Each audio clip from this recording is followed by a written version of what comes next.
그러면 왜 당나라 군대라는 말이 또 나왔을까? 이 일본에서는 여전히 당 이퀄 중국처럼 쓰이게 되는데 1840년 아편전쟁 이후에 중국이 연전연패를 해요. 그렇죠. 서양의 군대에게. 그리고 나중에 일본에게도 지죠. 청일전쟁에서. 그래서 그거에 대한 일종의 일본 측면에서도 정신승리 비슷하게 중국 군대를 깔보던 의식들에서 오지 않았을까. 중국 하면은 여러 왕조 국가들이 있었는데 세력이 컸었던 대표적인 왕조 국가 이제 뭐 한, 당, 청. 당나라 시대 때 큰 전투에서 지다 보니 이제 당나라 군대다 이런 이제 오합지졸이다 이런 표현들이 이색이라는 고려말 학자에 의해 어떤 상상 속의 스토리가 당태종의 애군이 됐다는 그런 영화적 스토리까지 만들어지고 또 회자되고 하는 그런 과정들이 당나라 군대라는 표현으로까지 이제 자리 잡게 됐다. 이렇게 정의할 수 있겠네요. 맞죠. 그럼 당 군대가 강력할 수 있었던 원인은 아까 뭐 잠깐 얘기도 해주셨지만 좀 구체적으로 설명해 주시죠. 당은 다종족 국가였습니다. 그러니까 멀티 에스닉 스테이트 정도로 표현할 수가 있는데요. 요즘으로 하면 다문화 국가. 맞죠. 원인들은 뭐 사실 한 학기 수업으로도 다 커버가 안 되니까 간단하게 좀 이해하시기 편하게 한번 좀 자료도 준비했는데요. 일단 지금 사진을 좀 보자면 이건 흔히 당삼채라고 불리는 당나라 때 이제 유행했던 도자기입니다. 저 인물을 보면 우리가 알고 있는 중국인이랑은 많이 다르죠. 코가 되게 높고 눈은 깊숙하게 들어가 있는 우리가 흔히 축구 선수 질라탄 그렇게 생긴 인물들인데 이들이 이제 소거드인이라고 불리는 사람. 현재 우즈베키스탄 지역에 그 여러 오아시스 국가들이 있었습니다. 그 국가들에서 유리한 민족들인데요. 우리가 흔히 상상하는 이 실크로드를 따라서 동쪽과 서쪽을 중개무역했던 상인들인데요. 이 사람들이 만약에 중국에 없었다면 이 소고드인들을 묘사해 놓은 이렇게 많은 모습들이 나오진 않았겠죠. 실제로 당나라 때는 이런 중개무역을 했던 소고드인들이 있었고 또 상당히 많은 외래인들이 존재를 했습니다. 대표적인 소고드인은 선생님도 잘 아시는 알록산이 대표적인 소고드인입니다. 아까 선생님 말씀하신 다문화 그리고 또 보여준 자료가 또 지금 배경화면에 있는 대징경교 유행 중국비입니다. 이 대징경교 유행 중국비가 뭐냐면 뭐 한자로 되어 있어 좀 죄송하지만 하나 좀 풀어드리면 대진이라고 하는 표현은 지금의 로마입니다. 그럼 로마에서 유래했던 경교, 경교는 지금 제가 좀 확대된 사진 보이시겠지만 십자가가 보이시죠? 기독교. 기독교의 한 분파인 네스토리오스교입니다. 즉 로마의 네스토리오스교가 유행했다. 어디에서? 중국에서 라고 한 걸 보여주는 자료입니다. 이미 중국의 그럼 당나라 시대에 기독교가 전파가 되고 이때 이슬람도 전파가 돼요. 이슬람도 들어오고. 진짜 다문화 다종교 국가예요. 또 하나 재미난 게 그 또 확대되어 있는 거 보면 마치 라면 부스러기 부셔놓은 것 같은 글자가 있는데 시리아어입니다. 그 얘기는 당나라 때 시리아어를 일단 쓸 줄 아는 사람이 있어야지 밑에 비석에 새길 수 있겠죠.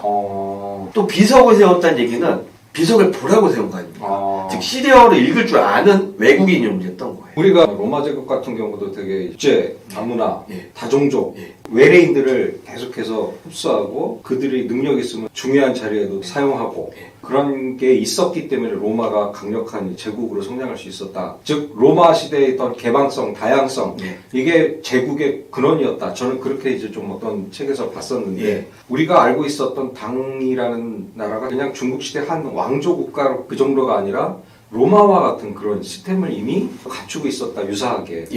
다만 이제 우리가 조금은 그럼에도 불구하고 유의해야 될 점은 서양과는 달리 이 동양 같은 경우에는 전제주의 국가였습니다. 기본적으로 황제 1인을 중심으로 한 피라미드형 구조였고 서양 같은 경우에는 조금 더 자유롭고 뭐 민주주의 언론도 뭐 있었고 공화당도 하고 뭐 시민 뭐 이런 의식들이 있었는데 그럼에도 불구하고 당도 마찬가지로 되게 다양한 외국인들을 능력만 있으면 채용하고 있었습니다. 대표적인 게 바로 당의 군대와 관련된 번장 혹은 번병이라고 하는 존재들이었습니다. 번장, 번병.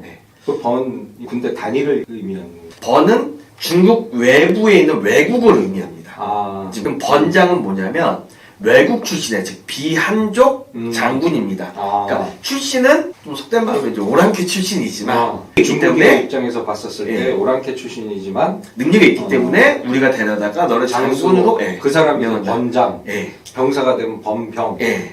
대표적인 게 우리 백제계 흑치상치. 고선지 같은 경우에도 고구려 유민 출신이거든요. 네. 나중에 절도사까지 올라가게 되고 아 그들이 다 전부 다 저기 번장에 당에 가서 번장. 예, 반정에 임용이 됐던 사람들입니다. 알록산도 마찬가지고요. 그 우리나라 백제계 고구려계 사람뿐만 아니라 그 중국 한족 이외 모든 나라들에 있어서 뛰어난 인재들을 예. 다 받아들였고, 예.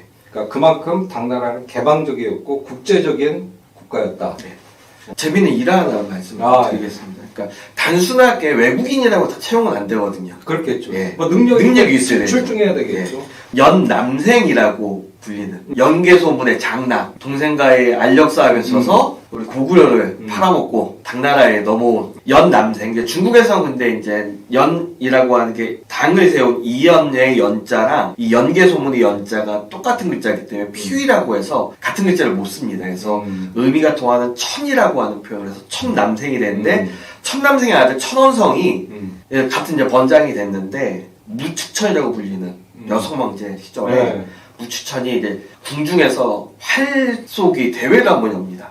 활쏘기 대회에서 5발을 명중을 시키면 상금을 주겠다라고 했더니 이 천원성이 즉 천남생의 아들인 천원성이 극구사양하면서 아니 화살을 쏘기 대회를 하면 다 이 비한족들만 한족이 아닌 흔히 말해서 오랑캐들만 다 우승할 텐데 그러면 이 시기와 질투를 어떻게 겪는가 라고 사양하는 게 신당서 기록에 나와요. 역사서에 나옵니다.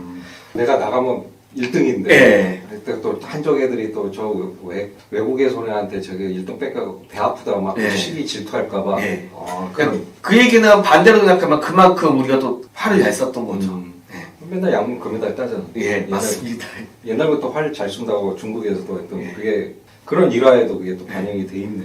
그 다음에 우리가 유목민족 하면 흔히 말에 되게 능숙하거든요. 말을 잘 타고 지금은 유목민족들이 많이 없어졌지만 그나마 그 명맥이 남아있는 게 몽골인들인데 몽골인들 같은 경우에는 체격이 우리랑 많이 달라요. 그래서 제가 또 이 배경에 몽골에 작년에 밥사를 갔다 왔을 때 사진을 좀 준비를 했는데 학술대회 사진인데 이 양 사이드에 있는 분들이 몽골 대학의 교수분들입니다. 예, 덩치가 많이 다르죠. 그 다음 뒤에 사진들 보면 물론 제가 그렇게 키가 큰 편은 아니지만 여성분에 비해서 되게 왜소해 보이고 그 다음에 안경 쓰신 분이랑 찍은 거 보면 덩치가 다릅니다. 확실히 그러니까 체육 자체가 일반 유목민족들과는 우리 큰 차이도 있고 유목민족 자체가 좀 골상학적으로 이제 뼈대가 크고 체격 자체가 이제 다르다. 당나라 군대로 편입이 됐으니 전투에서 상당히 유리하게 전투를 이끌고 갈 수 있는 요건이 됐겠네요. 근데 우리는 활을 잘 쏘고 어쨌든 신라는 그런 당나라 군대를 이겼죠. 우리 나당 전쟁할 때도 그런 외국인들이 다 왔겠네요, 그럼? 예, 외국인들이 많이 참전했습니다. 그래서 요즘 학계에서 트렌드는 국제전으로 좀 보고 있어요. 나당 전쟁은 단순하게 신라와 당만의 이 전쟁이 아니라 그 주변에 있어 동북아시아에서 있었던 국제전으로 좀 보는 입장들입니다. 그리고 그 아까 뭐 다민족, 다종족 중에서 대표적인 알록산의 난, 당나라에서 유명한 난인데 그 난이 어떻게 해서 발생된 거예요? 원인에 대해서는 너무 좀 크게들 말씀하시는 경향들이 있어요. 그러니까 아까 시대 구분이 어떻게 이루어지냐고 말씀하셨는데 당까지를 중세라고 보지만 그렇다고 딱 당이 멸망하면 중세는 끝 이게 아니라 그렇겠죠. 보통 이제 중세의 기점을 이 안사의 난 즈음으로 봅니다. 알록산과 사사명의 난 해서 붙여서 안사. 반란을 주도한 사람이 알록산과 사사명 둘 다 번장인가요? 네, 번장이고 둘 다 소구드 계열입니다. 그래서 아까 말씀하셨던 되게 개방적인 모습이 안사의 난 이후로는 엄청난 외국인 혐오로 또 바뀌게 돼요. 다 쳐지게 됩니다. 실제 그 안사의 난으로 해서 뭐 당나라가 조금 위기에 처하기도 했었죠. 엄청난 위기였죠. 사실 8년 가까이 이 북중국 지역이 전쟁이 지속이 되거든요.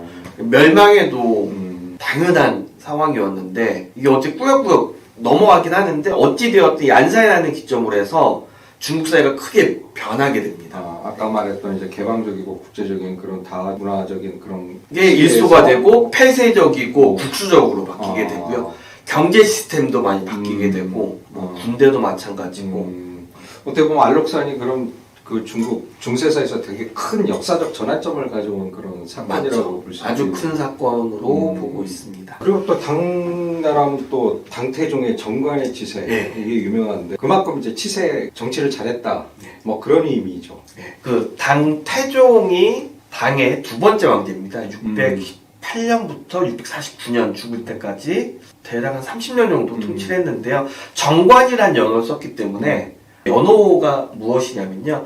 우린 지금을 뭐 몇 년도라고 부르지 않습니까? 뭐 2020년 서력으로 쓰는데 과거에는 황제만이 연호라고 하는 개념으로 오늘부터 우리 연호는 예컨대 뭐 경북이야라고 하면 경북 원년, 경북 1년 이런 식으로 정합니다. 지금 일본도 아직 연호 예, 일본도 지금 정관이라고 하는 연호를 쓰던 시절이 태평성세였다고 합니다. 아까 말씀드렸다시피 대외 확장을 많이 하게 되고요. 630년에 돌고래 멸망시킨 이후에 주변으로 확장을 많이 하게 되고 그럼 이게 전쟁만 많이 했느냐? 그건 또 아니고요. 내치를 많이 합니다. 오경정이라고 하는 그러니까 유교의 중요 경전 5개를 정리합니다. 근데 왜 정리가 필요했느냐? 아까 위, 진, 남북조, 수, 당이 중세라고 하지 않았습니까? 당이 나오기 전에 한 300년 가까이 중국이 분열 시기였습니다.